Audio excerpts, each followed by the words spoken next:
الحمد لله وصلى الله على نبينا محمد وعلى آله وصحابته أجمعين. أما بعد، أعوذ بالله من الشيطان الرجيم. بسم الله الرحمن الرحيم. وهذا كتاب أنزلناه مبارك فاتبعوه واتقوا لعلكم ترحمون. وقال تعالى: وإذا قرئ القرآن فاستمعوا له وأنصتوا لعلكم ترحمون. الحمد لله. كل جين وحان أباهناه رحمة إلهي التي وسعت كل شيء. رحمة إلهي ما شاء يكون قد ودهينا وكتاب الله تعالى. فهنيئا للإخوة إلهي إنه وافجي سبحانه وتعالى هذه الختمات المباركات الطيبات. waxay ii sheegeen walaaluhu in ay isugeynta khatamaadku ay hadda ay 2,000 gaadhay. waana arrin aad iyo aada loogu farxo weeye. guud ahaan waanu ku faraxsannahay juhdigan iyo dadaalkan walaalaha ka shaqeeya ee waqtigooda ku howlay ee geliyey caqligooda iyo waqtigoodana waa u ducaynaynaa. baaraka allahu fiihim jamiican baanu leenahay. waxaan shaki ku jirin in ay noqotay taxfiiz ama dhiirigelin ay u noqotay dhammaan walaalaha qolka ku jira si ay u daawimaan khatmadaas usbuuciga ah oon anigu shakhsiyan aan qabo in barakadeeda qofkii daa'ima uu helayo, deg deg uu weliba ku helayo, oo uu ka dareemi doono in sha allahu tacaala noloshiisa guud ahaaneed. salafu saalix raximahum ullahu baa waxaa laga sheegay hadalla ma'huuraho aada iyo aada qiimo u leh, inuu mid iga ka mida uu yidhi mar alla markii aan muraad yeesho ama aan dan yeesho xataa tacliinta iyo cilmu lxadiid iyo kulamaa zidtu xisbii fi lqur'aani, wardigayga intaan qur'aanka badiyo ayaa ilaahay inta kalena ii fududeeya. in alla intaad qur'aanka waqtigaaga aada siiso baa ilaahay subxaanahu watacaala umuurtaada kale oo dhan kuu sahlaa. xataa baaqi lculuum miftaaxeedu waa qur'aanka waaye. sidaas darteed waan idinku borinayaa, waa idinku tashjiicinayaa, naftaydana waan ku tashjiicinayaa in sha allahu tacaala inaan khatamaadkan aan daa'imno, in sida halkudhiga uu yahay qur'aanka lagu nasto ee aan marnaba laga nasan, in aad ka dhigato daydana xayaatig iyo noloshaada iyo quudkaaga sida aadan qade iyo quraac iyo casho uga maarmin, in wardigaaga yowmigana aadan uga maarmin, in ay noqoto meesha aada doonaysid goolka aada rabtid inaad gaadhid liqaa'u llahi caza wajalla iyo qur'aanka oo garabkaaga istaaga cinda allahi tabaaraka wa tacaala, oo ilaahay subxaanahu wa tacaala kula dooda, in saxa hada tacbiiru yunaafixu cank wayashfacu lak ya rabbi xullahu wa qurxi oo sii oo karaama sii, irda canhu, raalli ka noqo, ilaa marka dambe lagu yidhaaho idhab fadkhul iljanna warqi fii darajaatiha, fuul darajaadkeeda, waratil kama kunta turatilu fi dunya.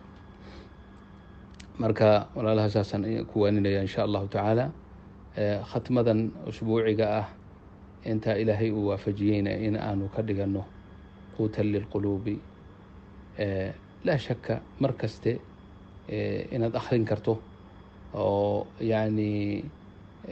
shardi ma aha inaad u tafaruqdo ood u jeedsato. waana sida ugu wanaagsan in khatma aada mufaraqa alqalbi aad tahay, ood qiblada usii jeedo, ood mutawadi aad tahay, ood ilaahay ku xusayso, oo aad tadaburayso bilkhushuuci walkhuduuci, ayaa ugu barako badan, uguna himaar iyo milo wanaagsan.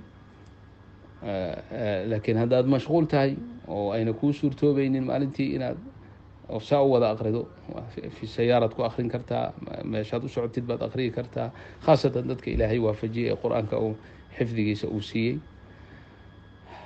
laakiin had iyo goor aanu ilaalino yani axkaam alqur'aan anagu wardigii akhriyayna, wamaca dalika nuxaafidu cala alaxkaami walmuduudi walgunani.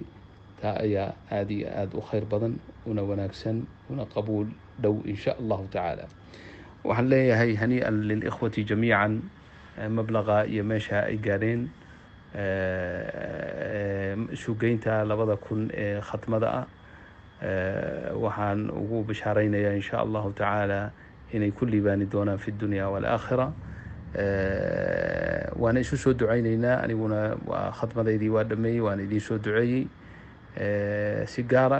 guud ahaana walaalahayn muslimiinta oo dhan ba waan u duceeyey, idinkuna noo soo duceeya in sha allah. وبارك الله فيكم. الحمد لله رب العالمين. اللهم صل على نبينا محمد وعلى آله وصحابته أجمعين. اللهم إنا عبيدك بنو عبيدك بنو إمائك نواصينا بيدك ماض فينا حكمك عدل فينا قضاؤك.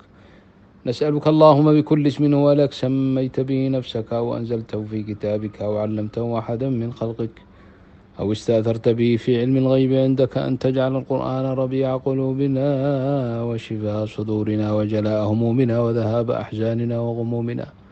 فرج به كروبنا ويسر به أمورنا برحمتك يا أرحم الراحمين.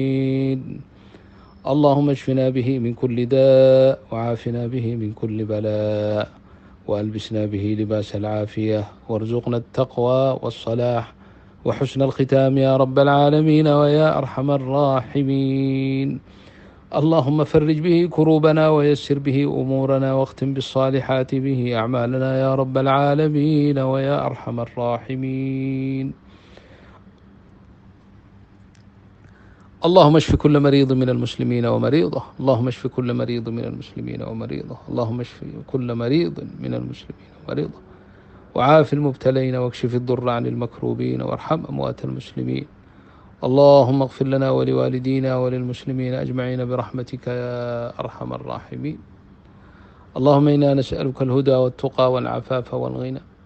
اللهم لا تدع لنا ذنبا إلا غفرته ولا هما إلا فرجته ولا دينا إلا قضيته ولا حاجة هي لك رضا ولنا فيها صلاح إلا قضيتها ويسرتها برحمتك يا أرحم الراحمين.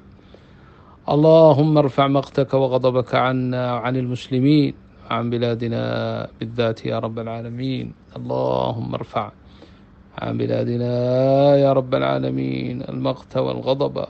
اللهم يا رب برحمتك أنزل عليهم رحمتك وسكينتك والألفة والمحبة يا رب العالمين وأزل الشحناء والبغضاء.